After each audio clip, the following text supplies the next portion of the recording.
오늘 말씀은 마태복음 2장 13절로부터 23절입니다. 제목은 헤롯의 유아학살, The Slaughter of the Infants by Herod. 제목이 좀 무겁지요? 네, 오늘 말씀은 다소 좀 무거운 주제인데요. 신정론이라고 할 수 있겠습니다. 이 주제를 한 번 정도는 다루어야 하겠다 하는 생각이 드는데 마침 본문이 주일 우리 성탄주일에 그 본문 이어지는 본문이기 때문에 적절하겠다 싶어서 이렇게 잡았습니다. 여러분 보통 때는 이러한 메시지가요 이미 자기 생각을 어떤 생각을 가지고 있는 분들에게는 잘 안 들어갈 거예요. 튕겨나갈 거예요. 그러나 이번 지금 주간은 한 주간 성육신 은혜가 계속해서 부어지는 주간입니다. 이번 한 주간에 특별히 이 메시지가 선포될 때 여러분 그것이 보통 때와는 달리 내 머리에서 내 가슴으로 하나님의 진리의 말씀으로 내려갈 수 있는 기회가 있다는 것을 믿으시기 바랍니다. 그래서 열린 마음으로 받으시고 또 믿음으로 아멘 하실 때 그것이 실제로 내 가슴 속으로 들어가서 나의 기존에 가지고 있던 생각들이 성육신화되어서 그 낡은 것들은 버려지고 새로운 하나님 주신 생각들이 성육신에서 임할 수 있다는 것을 믿으시고 메시지를 받으시면 감사하겠습니다. 오늘 본문을 13절로부터 23절까지 한 절씩 교독하겠습니다. 그들이 떠난 후에 주의 사자가 요셉에게 현몽하여 이르되 헤롯이 아기를 찾아 죽이려 하니 일어나 아기와 그의 어머니를 데리고 애굽으로 피하여 내가 네게 이르기까지 거기 있으라 하시니 요셉이 일어나서 밤에 아기와 그의 어머니를 데리고 애굽으로 떠나가 헤롯이 죽기까지 거기 있었으니 이는 주께서 선지자를 통하여 말씀하신 바 애굽으로부터 내 아들을 불렀다함을 이루려 하심이라. 이에 헤롯이 박사들에게 속은 줄 알고 심히 노하여 사람을 보내어 베들레헴과 그 모든 지경 안에 있는 산의 아이를 박사들에게 자세히 알아본 그때를 기준하여 2살부터 그 아래로 다 죽이니 이에 선지자 예레미야를 통하여 말씀하신 바 라마에서 슬퍼하며 크게 통곡하는 소리가 들리니 라헬이 그 자식을 위하여 애곡하는 것이라. 그가 자식이 없으므로 위로받기를 거절하였도다 함이 이루어졌느니라. 헤롯이 죽은 후에 주의 사자가 애굽에서 요셉에게 현몽하여 이르되 일어나 아기와 그의 어머니를 데리고 이스라엘 땅으로 가라. 아기의 목숨을 찾던 자들이 죽었느니라 하시니 요셉이 일어나 아기와 그의 어머니를 데리고 이스라엘 땅으로 들어가니라.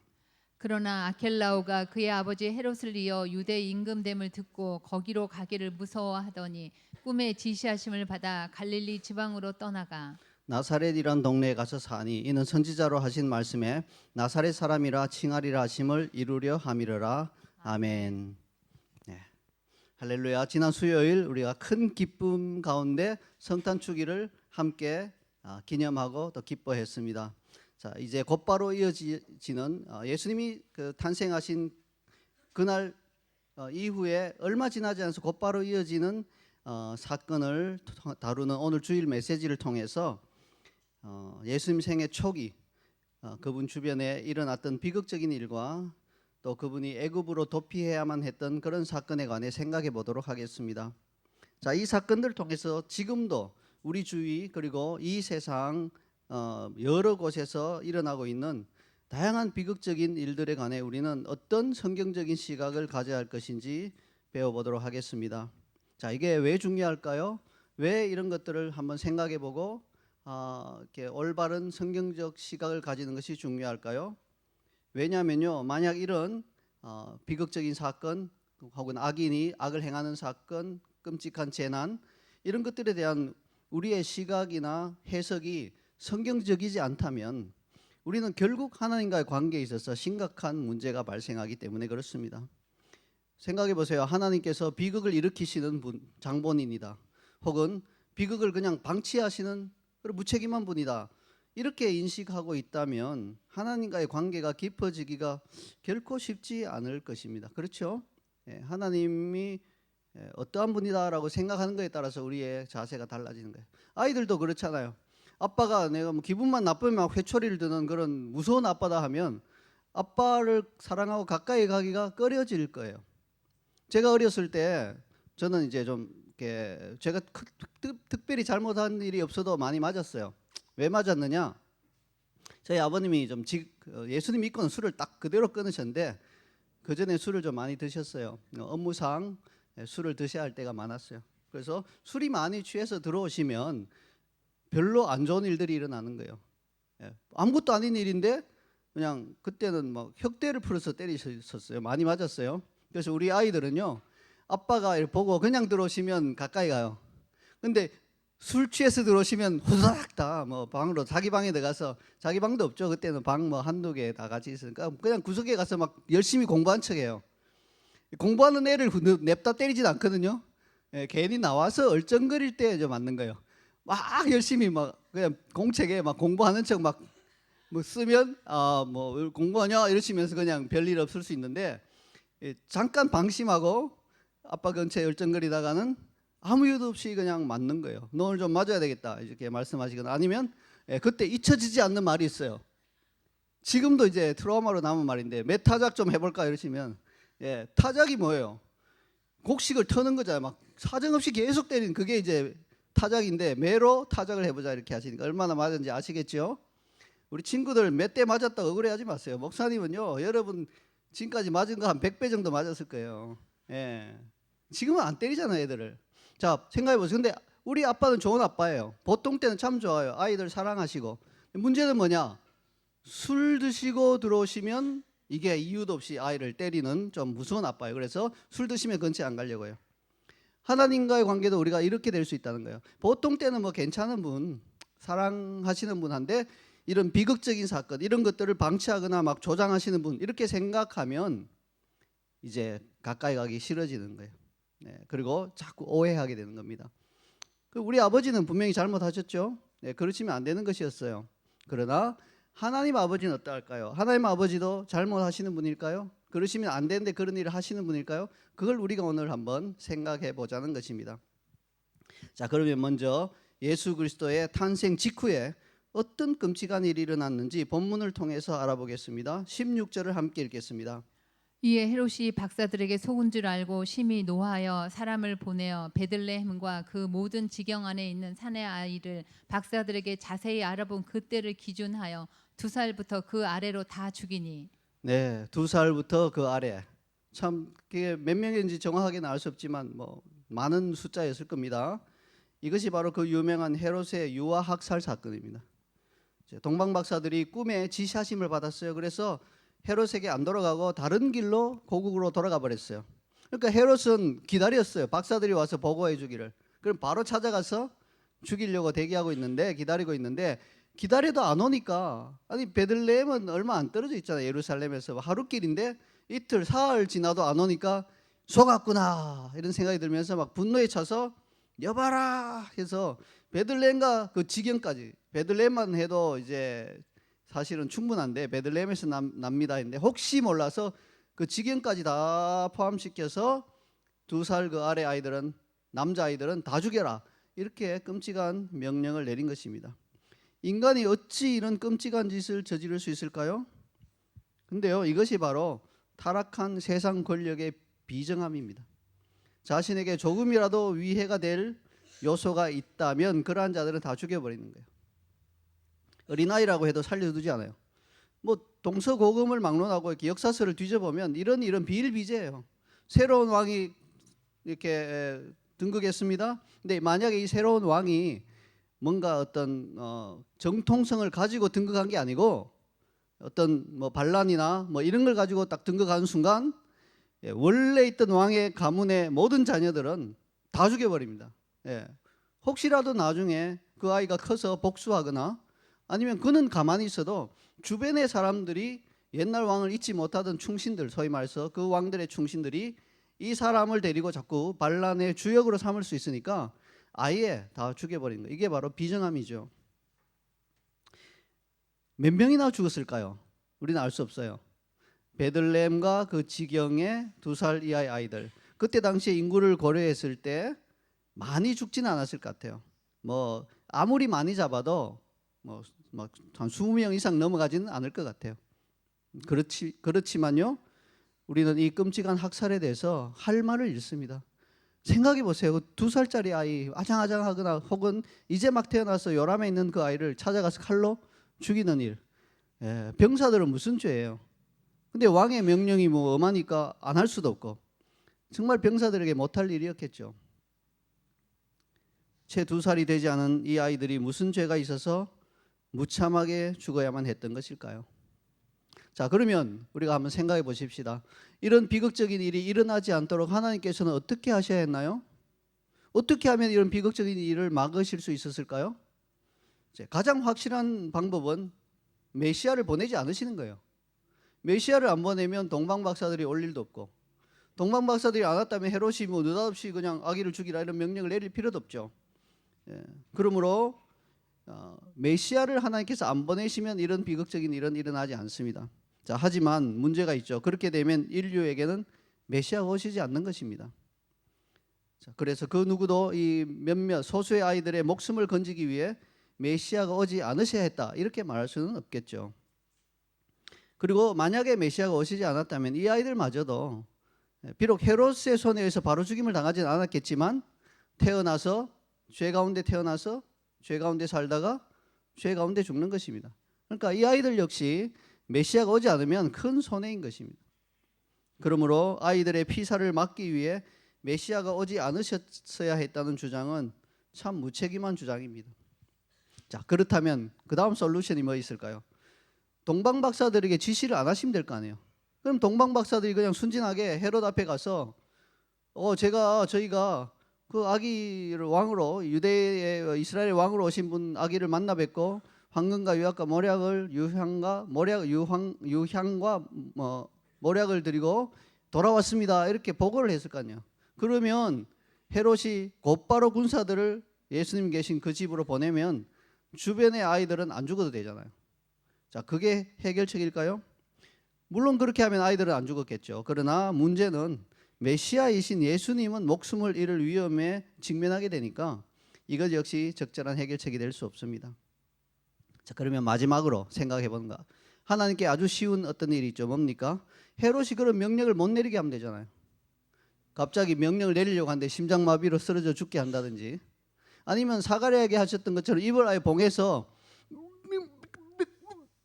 뭔 말이에요?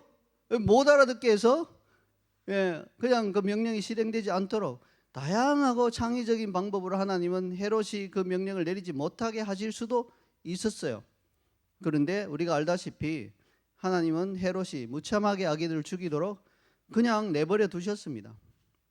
자, 그래서 이 사실은 우리를 근본적인 질문으로 데려가는 거죠. 신정론의 질문입니다. 어째서 하나님은 악인이 악한 일을 계획하고 실행하도록 허락하시는 것일까요? 이건 참 난해한 질문이에요. 몇천 년 동안 해결이 되지 않는 질문이에요.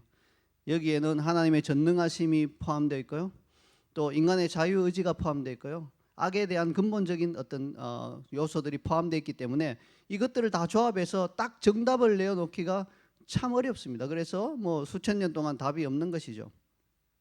그런데 성경 말씀은 여기에 대해서 어떤 정답을 이렇게 내어놓는 게 아니라 성경 말씀 전체를 이렇게 잘 살펴볼 때 이런 결론이 도출되게 돼요. 뭡니까? 아주 심플한 결론인데요. 하나님은 당신의 경륜을 이루어 가시기 위해 악인들까지도 적절히 사용하신다 라는 결론에 도달하게 되는 겁니다. 자, 어쩌면 여기 계신 분들 중에도 이런 대답에 대해서 크게 실망한 사람도 있을 거예요. 아니, 전능하신 하나님이라면, 그분이 전능하시다면 선에서 선을 이어서 행하시면서 당신의 경륜을 이루어 가야지, 아니 어째서 그 악을 사용하시는 건가? 좀 받아들이기 어렵다. 선하신 하나님이라면 모든 것이 다 선하게 연결되어서 당신의 경륜을 이루어야지 어떻게 악을 사용하신다는 말인가? 이렇게 질문할 수 있겠습니다. 자, 이런 질문을 하는 분들의 주장은 다음과 같은 말과 똑같아요. 은 30을 받고 예수님을 팔아넘긴 가룟 유다도 억울하다. 아니, 하나님이 그 경륜, 예수님 십자가에 돌아가셔야 하는 그 경륜을 이루기 위해서 가룟 유다가 애꿎게 그냥 뽑혀서, 아니 뭐 억울하게 그냥 그 역할을 그냥 맡아버렸다. 이 연극이, 이 예수님의 십자가의 죽으심이라는 큰 그 하나의 연극이라면 그 무대에 연극결에 배우로 붙들려 와서 악역을 그냥 맡아버렸다. 그렇잖아요. 우리가 잘 알죠. 연극이라면 악역을 한 사람도 연극장 바깥에 나가면 악한 사람이 아니죠. 그렇죠? 확신이 없네요. 사실 우리나라 사람들은 너무 이입을 해서, 드라마에 막 감정이입을 해서요, 막 어떤 그 유명한 드라마에 완전히 진짜 악역을 하는 사람은 목욕탕에 못 간대요. 목욕탕 가면 막 발견되면 너이 하면서 막 때린대요. 예, 드라마와 현실을 구별하지 못하는 거죠. 그래서 악역을 막 때리는 그러면 안 되죠. 악역은 연기 잘한 거죠, 그냥. 이렇게 생각하는 분들이 있어요. 가룟유다는 뭐 자기가 그렇게 막 그런 하나님의 경륜을 만들기 위해서 이루기 위해서 그냥 억울하게 그냥 악한 역할을 맡았을 뿐이다. 이런 결론으로 가게 되는 것입니다. 이거는 이제 인간의 자유의지를 좀 많이 무시한 결론이 되겠죠. 근데 여러분 이걸 아셔야 돼요. 인류의 조상이자 대표인 아담이 하나님께 반역하여서 선악과를 먹고 타락했을 때 그때 이미 인류는 죄 가운데 죽었다는 것이에요. 그리고 악이라고 하는 것, 이 현 세상에서 나타나는 악이라고 하는 것은 인간의 죄가 실체화되어서 나타나는 현상이에요. 마치 우리가 중한 병에 걸리면 딱 병에 걸린 순간 심각한 문제가 발생한 거죠. 그리고 그것으로 인해서 여러 가지 증상이 드러나는 것은 바로 여기에 심각한 문제가 있다는 것을 몸이 표현하는 거죠. 그런 것처럼 인간이 죄로 인해 타락했고 온전히 하나님으로부터 멀어져서 사망을 향해서 가고 있다는 것을 드러내는 것이 바로 악이에요. 악이라는 형태로 나타나는 거예요. 그러므로 이 세상에 악이 없다는 말은 무슨 뜻일까요? 죄가 없다는 말이에요. 근데 그렇지 않잖아요. 이 세상에는 죄가 가득 차 있으므로 악도 함께 가득 차 있는 것입니다. 세상에 이러한 죄와 악은 평화의 왕이신 예수 그리스도께서 재림하시기 전까지는 결코 사라지지 않을 겁니다. 여러분 기대하지를 마세요. 타락한 인간은 점점 더 죄와 악으로 치닫게 될 것입니다. 마지막 때가 되어 갈수록 점점 더 기승을 부릴 것입니다. 그러므로 믿는 자들은 이 세상의 악함을 볼 때마다 더 간절히 평화의 왕이신 주 예수 그리스도의 재림을 사모해야 합니다. 우리는요 악에게 동참하면 안 돼요. 악으로부터 자신을 지켜서 멀리 떨어뜨려야 합니다. 이게 그리스도인이 해야 할 일이에요. 그리고 악을 인하여서 슬퍼하며 애통해야 합니다. 그리고 평화의 왕이신 예수 그리스도가 오시도록 이렇게 준비하며 기도해야 합니다. 이게 그리스도인들의 몫인 것입니다. 그리스도인들이 악을 범해버리면 그거는 뭐 정말 할 말이 없습니다. 자, 그런데 그리스도의 재림이 일어나려면 그분의 초림이 있어야 되겠죠. 세컨드 커밍이 있으려면 퍼스트 커밍이 있어야 하는 것입니다. 초림. 오늘 본문이 바로 그리스도의 초림에 관한 내용입니다. 예수님께서 성육신 하셔서 이 땅에 오시자마자 일어난 일이에요. 자, 그 당시에 이 모든 악의 세력이 어디에 초점을 맞추고 있었을까요? 예수님이 딱 오셨을 그 당시에. 거기에 대한 답을 알려면 지금 현상을 보면 돼요. 지금 예수님의 재림이 임박해 있잖아요. 지금 모든 악의 초점은 어디에 가 있을까요? 그래요. 개인적으로는 그냥 그 악이 개인의 삶을 망치려고 이렇게 다 개인적으로 역사하는 악들이 있어요. 그렇죠. 우리 삶 가운데 역사하는 악들이 있어요. 그런데 악의 세력이라고 하는 이 세상을 통치하는 악의 세력이라는 큰 관점에서 보았을 때 어디에 가장 초점을 맞추고 있을까요? 그리스도의 재림이 일어나지 않는데 초점을 맞추고 있어요. 그리스도의 재림이 일어나는 순간 악의 세력은 다 망하는 것이니까 절대로 재림이 일어나지 않도록 막는 데 온 초점을 맞추고 있는 거예요. 그래서 그리스도의 재림을 막기 위한 그런 활동들이 불법의 활동들이 지금 활발하게 일어나고 있어요. 마찬가지로 예수님이 초림하셨을 때 그 당시에 악의 모든 초점은 어디에 있었을까요? 예수님의 초림을 막고 또 이미 일어났기 때문에 싹을 잘라버리는 일에 온 관심이 있었던 것입니다. 그래서 헤롯을 이용해서 메시아가 아직 어렸을 때 아무 일도 못할 때 죽여버리고자 하는 그러한 계획을 발동시킨 것이죠. 헤롯은 거기에 도구로 사용된 것입니다. 그럼 헤롯은 아무 잘못이 없느냐? 또 그게 아닌 거죠. 살인 청부한 사람과 살인 실행한 사람은 누가 더 나빠요? 여러분 형을 누가 더 많이 받을까요? 거의 똑같이 받는데 굳이 따지면 청부한 사람이 더 많이 받아야 돼요. 왜냐하면 청부를 안 했다면 실행을 안 했을 거니까 근원이 되는 살인을 청부한 사람이 형을 더 많이 받아야 돼요. 그러나 그 살인을 집행한 사람도 동일하게 거의 동일한 형벌을 받습니다. 마찬가지로 악이 예수 그리스도 메시아를 끊어버리려고 할 때 그것을 실행한 헤롯 역시 동일한 책임을 지는 것이에요. 나는 그냥 꼭두가시였어요. 나는 뭐 이런 말을 못해요. 아니 킬러가 나와서 청부했기 때문에 나는 가서 가만히 나는 안 하기 원했는데 손이 쐈어요. 이렇게 말할 수 없잖아요. 그 청부를 받고 생각하다가 청부를 실행하면 이익이 되겠구나. 그래 알겠습니다. 청부해 주세요. 내가 받겠습니다 하고 가서 준비해서 가서 총을 쏴서 사람을 죽인 거죠. 그러니까 청부한 사람이나 실행한 살인자나 똑같은 잘못이에요. 헤롯도 마찬가지죠. 헤롯이 왜 그런 끔찍한 일을 했나요? 자기 유익을 위해서, 자기 왕권을 공고하게 하기 위해서 그런 아기를 죽이는 끔찍한 일을 했어요. 그걸 통해서 자기는 몰랐겠지만 악은 메시아를 싹을 잘라버리려고 하는 계획이 발동 중에 있었던 거예요. 근데 자기는 몰랐던 거예요. 여러분 사실 모든 악은 그런 속성이 있어요. 나는 그냥 내 유익을 위해서 거짓말하고 사기치고 살인하고 내 유익을 위해서 뭔가를 하는데 이걸 이제 나를 이렇게 그런 마음을 주어서 하게 만드는 악의 세력의 입장에서는 그걸 이용해서 하나님 나라가 이루어지지 못하고 무너지게 하는 게 목적이에요. 가정이 무너지고 사회가 무너지고 국가가 무너지고 결국은 메시아가 오지 못하게 하는 데까지 연결하려고 하는 것이에요. 그러면 우리가 악을 행할 때 조심해야 돼요. 이거 단순히 내가 저 사람 속에서 얼마 받고 이 차원에서 끝나는 게 아니에요. 악의 계획은 더 많다니까요. 그 일을 통해서 이 사람이 황폐해지고 그래서 가정이 무너지고 그래서 자녀들이 망하고 뭐 이런 데까지 다 계획을 하고 나를 이용하는 거니까요. 여러분 그것을 내가 쉽게 생각하면 안 되는 거예요. 그냥 나의 유익을 위해서 쉽게 악을 저지르는 분들은 굉장히 심각한 문제가 있습니다. 악의 세력에 이용당하는 것입니다.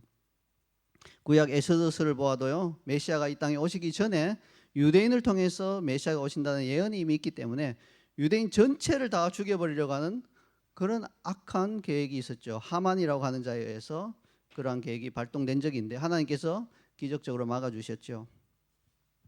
헤롯이 아기를 죽이도록 하나님께서 허용하신 이유는 그러므로 본질적으로 가룟 유다가 예수님을 팔아넘기도록 허용하신 이유와 동일합니다. 둘 다 하나님의 경륜을 이루기 위함입니다. 자, 십자가에 예수님이 돌아가신 것 물론 하나님의 경륜이죠. 다 예언되어 있기 때문에 이루어져야 합니다. 반드시 이루어져야 해요. 자, 그런데 애굽으로 가셨다가 다시 돌아와서 나사렛에서 사는 것 역시 하나님의 경륜이고 이미 다 예언되어 있습니다. 반드시 이루어져야 합니다. 그런데 하나님께서는 헤롯의 광기와 헤롯의 그 악을 행하는 그걸 통해서 이걸 이루셨다는 거예요. 이게 하나님의 놀라운 것이 하나님은 막 악을 만들어내시거나 막 조장하시거나 그러시지 않으면서도 악한 세력이 하나님 나라를 대적해서 어떤 일을 하는 것을 들어서 하나님의 뜻을 오히려 이루어 나가실 수 있는 그러니까 하나님은 지혜가 무궁하시고 전능하신 분인 것입니다. 여러분 생각해 보세요. 갓난 아기를 데리고 정말 먼 나라 애굽으로 막 밤에 허겁지겁 막 피신해서 가는 일이 어떻게 일어날 수 있을까요? 목숨의 위협을 받지 않으면 그런 일은 안 일어날 겁니다. 그렇죠? 그래서 목숨의 위협이 발생하는 사건이 헤롯에 의해서 일어난 것입니다. 그리고 베들레헴에 갔다가 이제 헤롯이 죽고 다시 돌아왔을 때, 자 다시 베들레헴이나 근처로 가서 살지 않고 저 멀리 동떨어진 갈릴리 나사렛에서 가서 사는 예언이 이루어지는 것도 여전히 목숨의 위협이 남아있기 때문에 그래서 그 먼 곳 될 수 있으면 눈치를 못 챌 외지에 지금 한국으로 치면 강원도 산골 이런 데 가서 살게 되는 것도 하나님의 경륜이 이루어지는 것이죠. 하나님 다 그렇게 악인의 악을 이용해서 예언과 하나님의 경륜을 그대로 이루어 가시는 것입니다. 여러분 다시 한번 강조해 드립니다. 하나님께서는 일부러 악을 일으켜서 그분의 경륜을 이루시는 그런 분이 아닙니다. 악한 분이 아니세요. 선하신 하나님은 악을 쳐다보지도 않으시고 만지지도 않으십니다. 그러나 악인의 모든 악한 계획을 일일이 다 막지 않으시고 필요하면 다 막으세요. 그러나 그분의 경륜을 이루기 위해서는 다 막지는 않으시고 그 악한 행동을 실행에 옮기게 허락하실 때가 있어요. 그래서 그분의 경륜을 이루어 나가실 때가 있다는 것입니다. 근데요, 악인은 딱 거기까지예요. 하나님의 경륜을 이루고 나면 그 악인의 말로는 비참합니다. 그냥 버려짐을 당하는 것입니다. 가룟 유다를 보세요. 예수님을 십자가에 못 박도록 이렇게 은30에 넘겨주는 악한 행동을 하고 바로 그 직후에 어떤 일이 났습니까? 목매어 죽었습니다. 스스로 목매어 죽었어요. 비참한 말로를 경험하였죠. 헤롯은 어떻습니까? 아니 왕권을 지키려고 그렇게 난리를 치면서 아기까지 다 죽여버리고 그렇게 왕권을 공고하게 하려고 했는데 4년도 안 돼서 죽어버렸습니다. 어떻게 보면 참 허무한 결말이죠. 이처럼 악인의 결말은 허망함 그 자체입니다. 자, 이상의 설명에 동의한다 하더라도 아니 하나님의 경륜을 그래도 그렇지 어떻게 하나님의 경륜을 이루기 위해서 죄 없는 아기들을 죽일 수 있느냐? 죽은 아기들만 억울한 거 아니냐? 그런 질문이 남아 있습니다. 인간적인 시각으로 보자면 좀 그렇다고 할 수 있죠. 아기들이 무슨 죄가 있어서 그렇게 죽겠습니까? 그런데요, 우리는 하나님께서 하시는 일을 다 알 수는 없습니다. 우리 시각으로 하나님의 일을 재단하고 불평하고 오해하는 것은 우리 영혼에 어떤 도움도 되지 않습니다. 그냥 우리가 가져야 할 자세는 이거예요.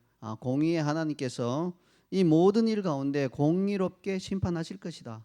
그것을 믿고 하나님께 다 맡겨드리는 자세가 필요해요. 그 죽은 아이들 너무 억울하다. 막 나하고 마치 친척이라도 되는 것처럼 진짜 그 어떻게 그 애들이 죽을 수 있냐. 이거는 말이 안 된다. 막 난리를 치면서 그러므로 이런 일이 일어나게 막 허용한 뭐 직접 하진 않았다 하더라도 뭐 당신이 허용한 거 아니냐. 허용한 하나님에 대해서 막 원망하고 이런 하나님은 나는 뭐 모르겠다. 막 관계 깊이 하고 싶지 않다. 막 이런 식으로 나가면 우리 영혼에 전혀 도움이 안 된다. 그게 마귀가 원하는 것이에요. 마귀가 그 박수 옆에서 박수 그렇지 그렇지 그렇지 더 계속 그렇게 생각해 이렇게 하고 있다는 것입니다. 하나님께서 행하시거나 허용하시는 일은 매우 다양한 측면이 있어요. 우리가 다 알 수 없어요. 결코 다 알 수 없습니다. 사도 바울은 그래서 로마서 11장 33절에서 이렇게 외쳤습니다. 이게 그냥 글로 쓴 게 아니라 아마 사도 바울이 막 목소리를 내서 외친 것 같아요. 자, 함께 읽겠습니다. 깊도다 하나님의 지혜와 지식의 풍성하며 그의 판단을 헤아리지 못할 것이며 그의 길은 찾지 못할 것이로다. 그래요. 그분의 판단은 우리가 헤아릴 수 없어요. 감히 헤아릴 수 없어요. 하나님의 그 판단이 한 100이라고 하는 것이 있다면 우리는 1, 2 정도만 알 수 있으니까 나머지 98은 어둠 속에 묻혀 있는 거예요. 그분의 길은 우리가 도저히 찾지 못하는 길이에요. 정말 깊은 그런 길인 것입니다. 자, 예수님 당시 아기들의 죽음이 정말 그냥 완전히 막 억울하고 헛된 것이다. 거기서 무슨 선한 게 날 수 있겠느냐? 그럼 그냥 진짜 뭐 막 세상이 말하는 개죽음이다. 이렇게 생각하는 분들이 많이 있을 수 있겠습니다. 근데 꼭 그렇지만은 않음을 알려주는 교회사의 한 일화가 있어서 소개를 해드릴게요. 물론 대부분의 경우는 이런 식으로 우리에게 알려지지 않아요. 그냥 그 사건 자체로 묻혀버리고 거기서 어떤 하나님의 경륜이 이루어지고 한 것도 대부분 몰라요. 우리가 하나님과 얼굴과 얼굴을 맞대고 볼 때까지는 모를 거예요. 그러나 때때로요. 어쩌다 한 번씩 살짝 보여주세요. 내가 이런 일을 일어나도록 한 것은 온전한 비극, 온전한 억울한 죽음이 아니라 역사 가운데 나의 경륜이 있다 하는 것을 살짝 보여주실 때가 있는데 이 일화가 좀 그렇습니다. 헤롯의 아기 학살 사건이 일어난 이후에 수백 년이 흘렀어요. 그런 어느 날 당시에 제롬이라고 불리던 초기 세기 기독교 지도자 한 명이 동료들의 심한 모함을 받고 굉장히 낙심하여서 베들레헴으로 내려가서 거기 머물면서 하루하루를 그냥 원망 가운데 살고 있었습니다. 틀지 마세요. 네, 이따가 지금 결정적인 순간에 해야 됩니다. 자, 원망 가운데 살고 있었어요. 그래서 막 그냥 막 너무너무 억울한 거예요. 억울하다. 내가 정말 열심히 뭔가를 이렇게 하나님 나라를 위해서 이렇게 일했는데 동료들이 다 나를 모함해서 나만 아주 나쁜 사람이 되었다. 그리고 자기가 원했던 지위가 있는데 그 지위에서도 떨어졌어요. 자기의 라이벌인 사람이 그 지위를 차지해버린 거예요. 그래서 너무 실망해서 베들레헴으로 가서 그냥 조용히 여기서 지내자 하면서 하루하루를 원망 가운데 살고 있었습니다. 삶의 목적과 방향을 모두 잃어버린 채 방황하고 있었습니다. 그러던 중에 자신이 머물던 베들레헴에서 아기들의 유골이 한꺼번에 발견됐다는 그런 소식이 들려왔습니다. 그 아기들의 부모가 누구인지 뭐 어떤 이유로 함께 묻히게 되었는지를 알 길이 없지만 뭐 몇백 년 전의 그런 유골들이니까요. 베들레헴에 사는 사람들 모두가 그 유골들이 예수님을 대신해서 죽었던 아기들의 유골이라고 믿었습니다. 이스라엘의 전통적인 매장 방식은 가족묘 형태예요. 그래서 아기가 있으면 반드시 그 부모도 함께 매장돼 있고 삼촌도 매장돼 있고 이렇게 가족이 함께 매장돼 있어야 되는데 아기들만 따로 모여서 수십 명이 이렇게 유골로 나올 이유는 전혀 없는 거예요. 그 이스라엘의 매장 방식하고는 전혀 다른 방식이죠. 그래서 베들레헴 사람들의 믿음은 정말 확고해졌어요. 이것은 아기들이 한꺼번에 죽은 것이다. 그래서 한꺼번에 묻힌 것이다. 전염병이라면 뭐 아기만 죽이는 전염병으로 예상해야 되는데 그런 일은 있을 수 없잖아요. 어른도 죽고 할 거잖아요. 그리고 뭐 2살 위로 또 3살, 4살, 5살 아이도 다 죽어야 되는데 그런 게 아니라 아주 어린 아기들의 유골만 나오니까 베들레헴 사람들이 이것은 틀림없이 예수님 당시에 죽은 아기들의 유골의 무덤이다. 이렇게 확신했던 겁니다. 그 소식을 들은 제롬은 아기들의 유골이 발굴된 것을 직접 찾아가 봤어요. 그리고 눈으로 자기 눈으로 그 유골들을 보면서 진정으로 회심하게 됩니다. 그는 이렇게 말했습니다. 이 아기들은 태어나서 예수님을 단 한 번도 보지 못했는데도 예수님을 위해 죽어간 첫 번째 순교자가 되었구나. 그런데 나는 어떤가? 나는 남들이 누려보지 못하는 존경과 지위를 다 누려보았는데도 단지 내가 모함을 받아서 내가 정말 원하던 지위를 얻지 못했다는 그 이유 하나 때문에 지금까지 예수님이 태어난 다른 것도 아닌 예수님이 태어난 이곳 베들레헴에서 예수님을 원망하면서 하루하루를 허비하고 있었구나. 이 아기들만도 못한 사람이 바로 나구나. 이러한 깊은 깨달음과 함께 제롬은요, 예수님께서 태어나신 그 동굴과 바로 잇대어 있는 그 동굴 하나를 잡고 거기에 자기 집무실을 마련했다고 합니다.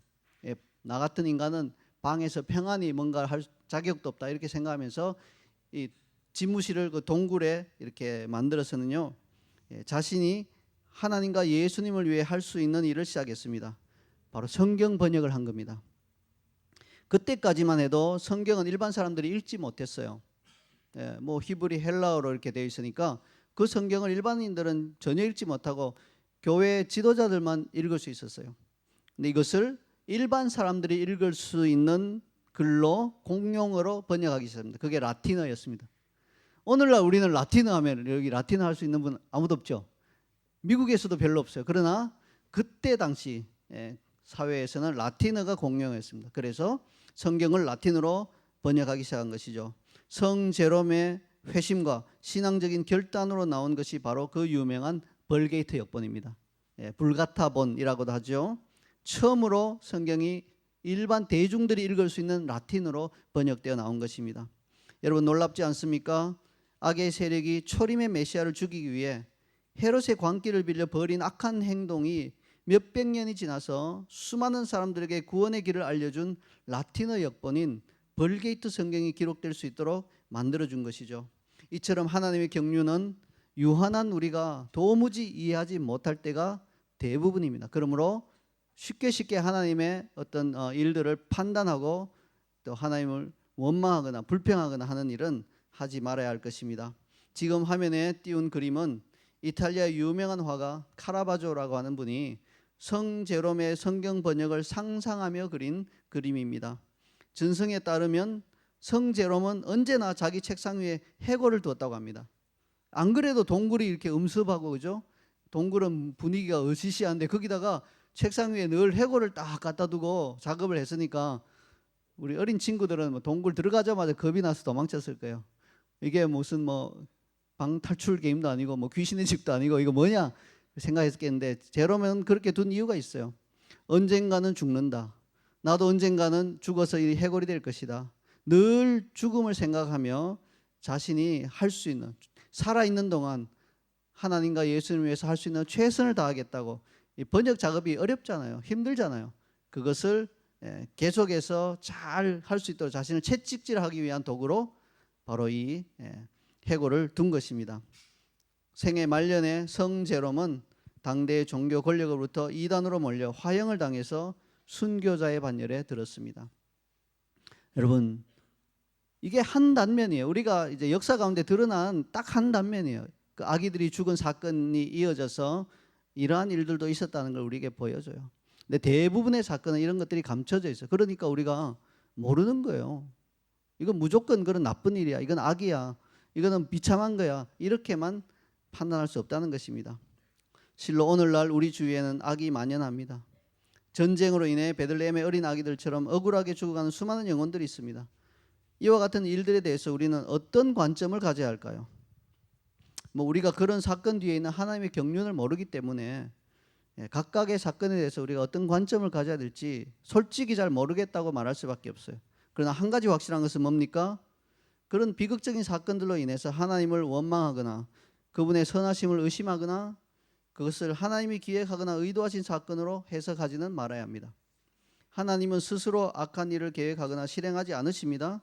다만 그분의 경륜을 위해 악인들의 계획을 허락하실 뿐입니다. 예수 그리스도를 믿는 우리는 이 세상의 모든 악에 대하여 진심으로 슬퍼하며 애통해야 합니다.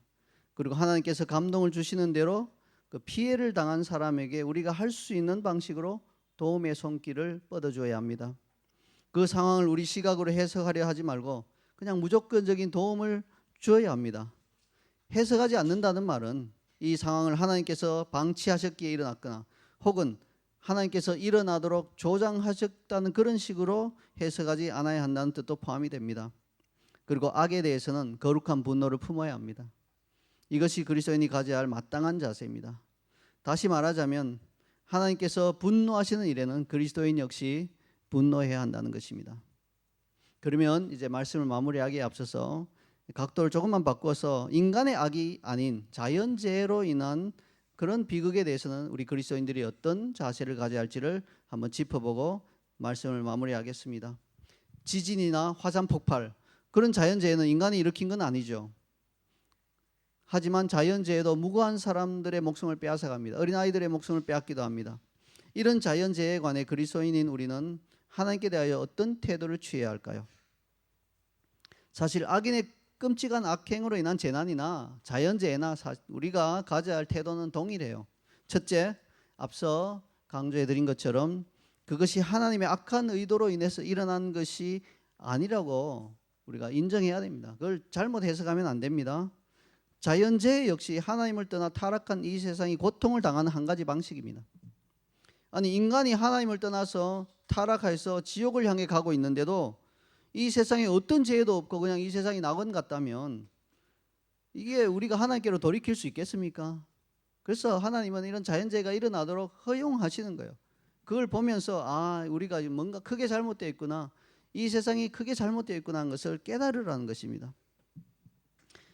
우리 신체의 고통이 우리에게 그 부분에 심각한 문제가 있음을 알려주는 원리와 같다고 하겠죠. 생각해보세요. 길을 가다가 못을 잘못 밟았어요. 제가 그랬어요. 어렸을 때 놀이터에서 놀다가 보니까 막 따끔하고 아파서 밑에 쳐다보니까 못이 이만큼 제 발바닥을 파고들어 있더라고요.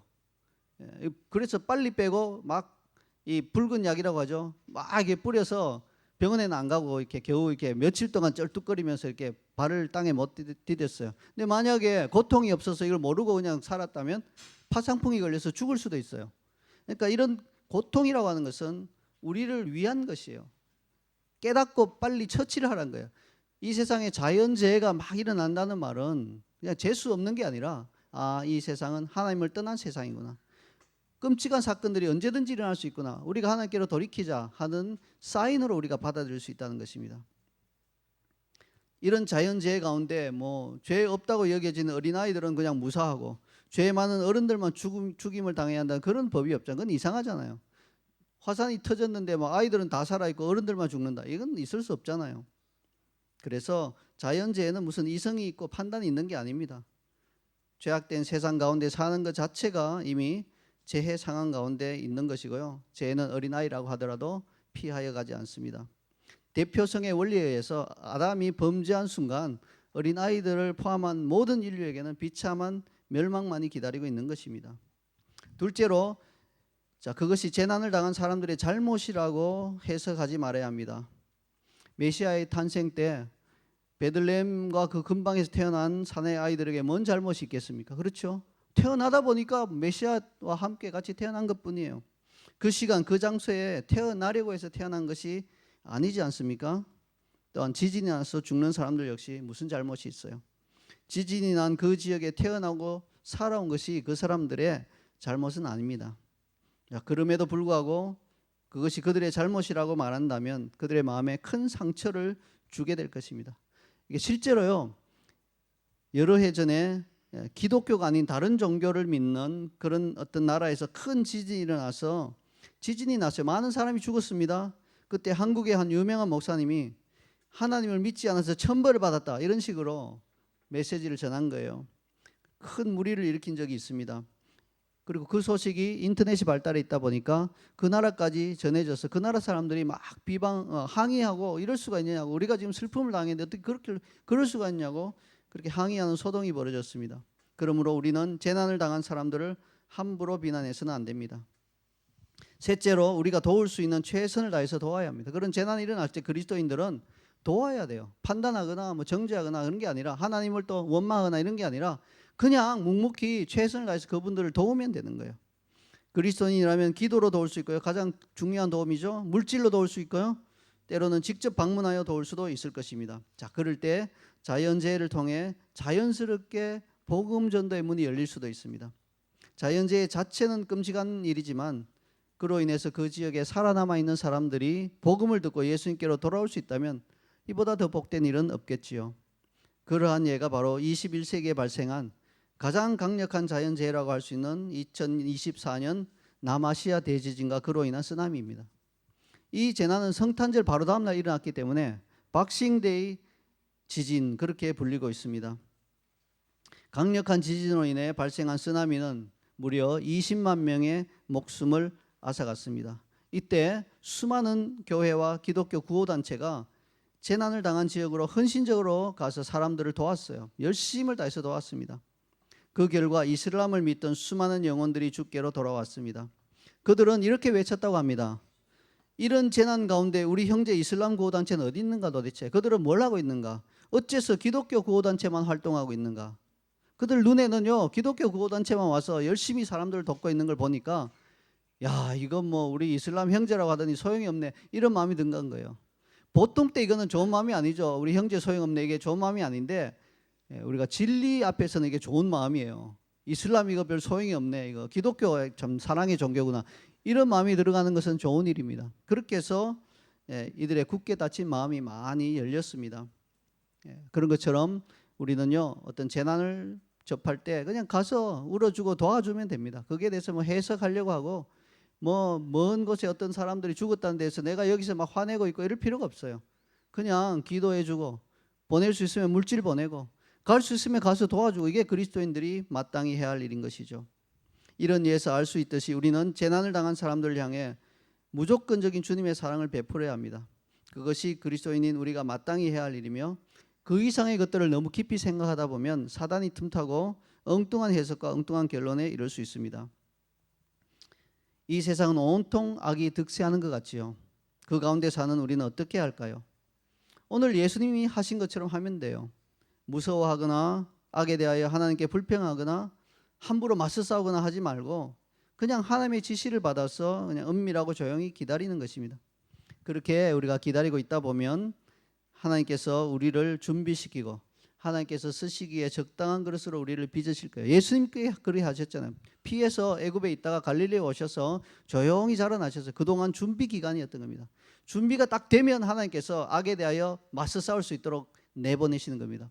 우리 역시 준비하면서 우리의 영혼이 성장하고 속사람이 성장하여 악에 대하여서 맞설 수 있는 정도가 되면 가지 말라, 안 가고 싶어도 하나님이 내보내서 악과 맞서서 싸우도록 보내실 겁니다. 그때까지는 우리가 조용히 하나님 손 아래서 기다리면 됩니다. 근데 그 기다리는 동안 불평하거나 하나님을 오해하거나 하지는 말아야 하는 것입니다. 이것이 바로 이 세상의 악에 대한 가장 적극적이고 성경적인 대응 방법입니다. 우리 자이언 CC의 모든 성도들이 악에 대한 올바른 시각을 지니고 하나님과 동행하게 되기를 간절히 소망합니다. 아멘. 우리 함께 말씀을 보면서 기도하십시다. 네, 참 끔찍한 일이죠. 그러나 여러분, 이 끔찍한 일을 통하여서 내가 하나님과의 올바른 그런 관계, 하나님을 보는 올바른 시각을 가지지 못하면 내가 실족할 수 있어요. 그러므로 여러분, 이 끔찍한 일들을 우리는 그냥 애통해하면 돼요. 안타까워하면 됩니다. 그리고 악에 대해서는 우리가 분노해야 합니다. 이게 우리 그리스도인들의 마땅한 본분인 것을 다시 한번 새기면서 말씀을 읽고 하나님 앞에 기도하며 나가도록 하겠습니다.